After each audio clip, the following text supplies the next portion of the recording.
There's even a kids song about spaghetti here, which is like spaghetti pababa, pababa ng pababa, and then spaghetti pataas, pataas ng pataas, like about eating and spiraling the spaghetti. Maligayang Pasko, mga kabano. Ako po si Chris Urbano, bringing you food and fun from the Philippines as always. And ngayon naman, it's the Burr months dito sa Pilipinas. I thought it was about time that we share a video tungkol sa mga anong pwede sa Christmas handa dito sa Pilipinas. Like, what are the dishes na pwede on your Christmas table. These aren't my ideas, huh? I asked all of our kabanos in social media, both in our Facebook and our Instagram, kung anong favorito nilang ulam para sa Christmas handa or sa Noche Buena table. Because here in the Philippines, it's really important on Christmas Eve. You have this huge table, sometimes two huge tables, depending on how big your barangay is or how big your extended family is in the province, or you've got like 400 cousins who all live within a 2-block radius of you in Bicol or something, which is my experience. You need a lot of food to feed them, right? So the kind of dishes that you want at Christmas are normally things that are easy to make, marami, and easy to feed na buong barangay. So one criteria is, of course, it must be nakakabusog para pwede siyang pakainin ng buong barangay. And second, dapat siyang madaling gumawa. So you can just in the kitchen, just throw it together quite simply. Because remember, you probably got like 10 different things on your Noche Buena table at that time. But let's get on to what the classic Filipino handa looks like with your top 5 crowdsourced Filipino handa to serve this Christmas. Number 5 on the list today, as voted by all of you, is Menudo.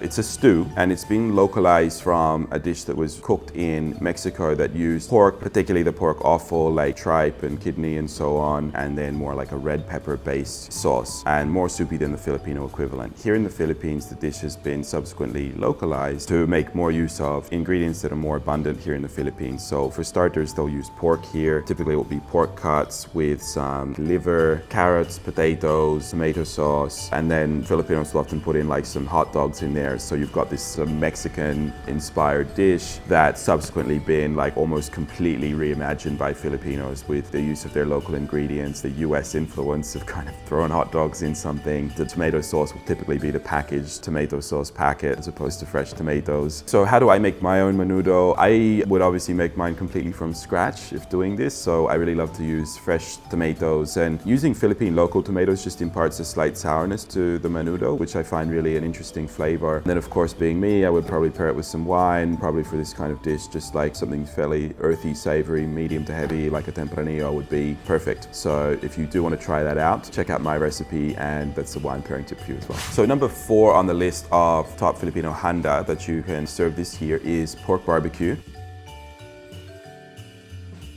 This is something that it's a little bit of work to get it done, but it's one of those dishes where like many hands make light work. So I rarely make Philippine barbecue if it's just gonna be me and my immediate family, because you gotta prepare the sticks. You would normally want to soak them in water. If you're gonna do this properly, you really need a proper ihawan to impart that like smoky flavor to it, and preparing the charcoal and everything. If you're just cooking for like 4 people, it's just not worth it. It's too much time, too much effort. So this is one where if you've got a few people around, as you normally do at Christmas, who've got a bit of time on their hands, everyone can sort of sit there like skewering pork and making lots and lots and lots of these, and then you send one kuya out, your kuya pinsan or whatever, will go out and like prepare the ihawan, get the pai going, and then you're going to cook up that barbecue. When you're making heaps of these, what's nice about them is they're really easy to pass around. So you can grab one, you can eat it from a stick, because you know when you're at the Christmas handa table, space is at a premium. It's not like you're going to sit down with a knife and a fork and like have this kind of meal. You're normally like either really crowded like this at the table, or you're kind of standing and eating, or you're like on an improvised table like a bench or something, trying to find an available place to eat because there's so many people over. So barbecue is great because you can just eat it from the stick, you can eat it while walking, you know, talking to somebody, having a drink in your other hand. Typically, if you're going to prepare barbecue, you need to make your barbecue marinade. There's a few different ways to do this. I guess there's the classic preparation of marinating it in just toyo and calamansi, which is just a classic sort of salty, sour flavoring for your pork barbecue. That's pretty delicious. On the street, you'll often see those more like bright red looking skewer, and that bright red flavor typically comes from the use of banana of ketchup, and they'll often mix it with some Sprite, typically some soy sauce, I think calamansi pa, brown sugar, and that gives you actually quite a sweeter style of pork barbecue. Out of the two, you can probably guess which one I prefer. I'm not a huge sweet tooth when it comes to my ulam, so I like just sort of a straight up calamansi and soy sauce marinade. But I have made the Filipino street style one, and it's kind of cool having that like bright red marinade, and then of course while it's cooking you get like your toilet brush or something, and you get out there and you're like basting on the street wearing your sando. That's just a really cool way to cook, right? You don't have to use a toilet brush. You can also use like a paintbrush. You can also use like pretty much any improvised brush, just don't use an actual cooking brush. So there's pork barbecue, and let's go on to the next one.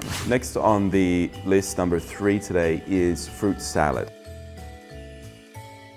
When I first came to the Philippines, this was a really interesting dish for me, or one that I was like, okay, fruit salad is meant to be healthy, right? And then Filipino fruit salad is like, it's still got fruit, but then it's normally got a whole bunch of milk and dairy, oftentimes cheese or mayonnaise added to it to sort of make it decidedly less healthy. Okay, so what am I talking about? The Australian fruit salad. Australian fruit salad is typically literally that. It's like a salad of fruit. So you literally just chop fresh fruit like banana, apple, oranges, pears, maybe some berries, some grapes, something like that. And you literally throw them in a bowl. I will often squeeze some fresh citrus, like some fresh lemon, and just stir that through just to preserve the exterior of the apple so that nothing goes brown. And that's it. That's already fruit salad. Maybe you're going to serve it with a little dollop of yogurt, typically unsweetened, just to add some creaminess, but that's it. So here in the Philippines, I've seen people will put cheese in it. They'll put in the tins of condensed milk. And I'm just like, wow, this is just so much that doesn't need to be there. But that's really the style, and that comes from American period here in the Philippines, where a lot of the dairy was canned, and they would basically mix that up with local fruits. And in a way, it's sort of grown on me over time. I didn't really like it that much, but what I like when I'm having Filipino fruit salad is, you know, that combination where you have like langka, buko, and then the cheese, and that's kind of actually grown on me. I don't know why. It's something to do with like the consistencies, the combination of flavor. I think you guys know what I'm talking about, right? And when you try really, really proper creamy fruit salad with really fresh fruits, not canned fruits, it's just a different experience. So do try that at home. That is how I would do my fruit salad. So we're getting down to the business end now. Number 2 on my list, as crowdsourced from all of you Cubanos, is of course the Christmas jamon.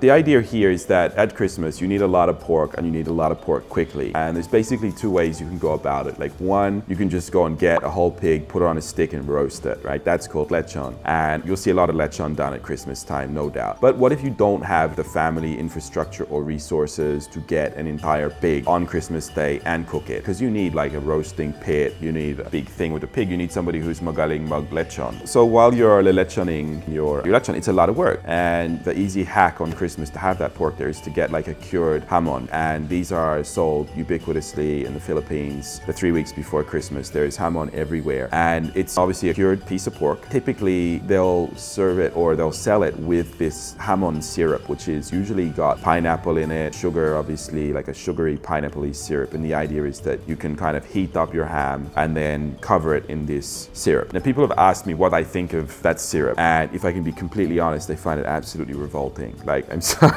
I'm sorry, I've tried to eat it and I'm just like, oh, this is so sweet. In Australia, we'll do like a glaze on the ham, but the proportion of glaze to meat is much lower. The ham itself is quite savory, and the glaze on the outside, yes, it will be sweet, but it won't be OA sweet. So when I'm at Christmas time, I'm always like secretly hoping I'm eating Christmas somewhere where there's a lechon as opposed to like a pineapple syrup jamon. But I've been given a jamon before, and I've just kind of either glazed it myself, and sometimes I just fry it up and have it with eggs or something like that in the days after Christmas. And that's really why ham is such a popular thing to serve as well, because it's cured. Kahit na hindi maubos yung lahat ng ham on the day, it's got a decent shelf life after Christmas that you can take it for yung picnics the following day, yung Boxing Day, yung 27, 28. After Christmas, you can have it for breakfast, lunch, dinner. So it's a really good one for leftovers. Jamon is a really popular Christmas giveaway, and if there's any company out there who has a jamon and is like, hey Urbano, what you're saying about jamon and the syrup is not true. Our jamon is delicious. Our pineapple syrup is delicious. Feel free to get in touch. I would love to try your jamon. I'm not above getting a jamon giveaway. If any company out there like wants to give Urbano a jamon, I will take it.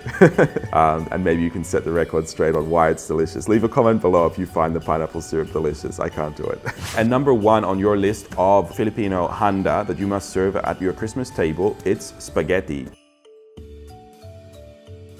I'm not talking about Italian spaghetti, we are talking about Filipino jolly spaghetti. What's different about this? Firstly, it's a sweet dish, really, not a savory dish. Your Italian spaghetti will normally be a bit of meat, garlic, onions, and fresh or tinned tomatoes. Pretty simple, classic Italian style dish, maybe served with some fresh herbs, some Parmesan or pecorino cheese, something like that. In contrast to that, in the Philippines, our spaghetti here will typically be the jolly variety. And by jolly, we mean typically the meats will be things like sliced up hot dog or sliced up processed ham, but typically like some kind of meat from a can or from a packet. So that will be your meat. Your vegetables are typically very few. There might be just a little bit of diced onion in there, if at all. And then you'll have sort of a tomato sauce, but again, probably a processed tomato sauce with a fair bit of sugar in it. And possibly it's not even tomatoes being used in the sauce. It's probably actually a banana ketchup or a banana-based sauce. You get this kind of almost unnatural red color of your jolly spaghetti sauce with a bunch of processed ingredients in there. Now, I actually made jolly spaghetti just 2 weeks ago for the birthday of the century. It was AJ's 3rd birthday. And I was like, all right, well, I gotta make jolly spaghetti. And I'm looking at this because, you know, I don't have the sweet tooth going, how am I gonna get through this dish? And I was like, all right, I'm gonna make a jolly spaghetti that Filipinos will enjoy and I can still eat, or foreigners will still enjoy, because, you know, a lot of AJ's titas and titos are dayuhan. So I had to go at this, and I think it's actually a real success. It was the most popular thing served, because I think the Filipinos were like, oh, this tastes like a bit more healthy and premium than what we're used to making with our jolly spaghetti. And for the foreigners, I think they were like, oh, this is actually pretty good. This isn't how I remember jolly spaghetti being, like it's normally too sweet. So how did I do that? Well, we put in real bacon from Australia as the base instead of hot dogs. I did put in some hot dogs because I think if it's not got that visually, it looks a bit weird, but they were also like a fairly savory, proper hot dog that I've got a supplier for. And then we kind of put in some actual onion, some tiny finely chopped carrot, and real tin of tomatoes, not the jolly spaghetti sauce, like a big tin of tomatoes, and just let it simmer for a long time. But then I did add a little bit of brown sugar. So the idea was, it was like, it tasted probably more like an Italian pasta, but it was definitely on the sweeter side. Still used the hot dogs. Did put in just a little bit of fresh herbs as well. So it was like somewhere right in between Eastern and Western styles of making spaghetti, I guess, or Pinoy and Italian ways of making spaghetti. Now, of course, I'd love you guys if you can leave a comment below kung anong paborito mong dish to serve at Christmas time. Is it from these top 5? Is there something we missed? It was crowdsourced from you, so you can't be like, hey, Urbano, you don't know what you're talking about. This is actually from our social media channels, from Filipinos around the world. But I'm interested to know what you guys think we missed, or what you like to have on your Christmas Sunday. So leave a comment below. You can share this video to our kababayans around the world. That would be really, really appreciated this Christmas. And of course, don't forget to like and subscribe to our channel here and our Facebook page. Just search for Maputing Cooking over at Facebook, and you'll find not only the page, but you'll find a lot of giveaways that we're doing this year. So check that out. Don't miss out on being part of it and winning some stuff, so that you can cook all of these ulam with your kabarangay and your kapitbahay and your kapamilya this year. So I'm Chris Urbano. Thanks for watching, guys. We'll see you next time. Bye now.